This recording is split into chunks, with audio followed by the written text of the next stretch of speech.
Baby Daddy Vince, may YouTube channel na.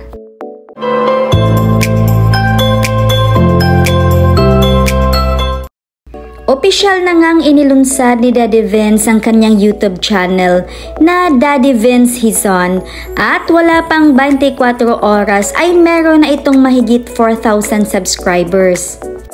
Matagal na ngang nire-request ng mga netizens na gumawa ito ng YouTube channel dahil bitin na bitin ang mga fans sa videos na ina-upload nito sa TikTok, lalong-lalo na kung tungkol kina Baby Tali at Baby Amara. And finally, bago matapos ang taon ay napa-oo na din si Daddy Vince. Si Daddy Vince kasi ang naging tulay ni Sarah at Tanch at para masubaybayan din ang paglaki ng mga babies at ang buhay din ng dalawang mommies. Si Daddy Vince ang palaging may update kaya inaabangan palagi ang mga post nito sa kanyang SOCMED.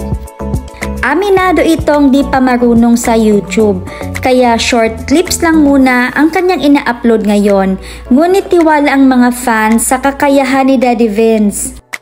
At maswerte din ito dahil lahat ng fans ng Team Tara ay nasalon niya at nadagdagan pa dahil sa inspirasyon at happiness na naibibigay niya sa mga videos niya.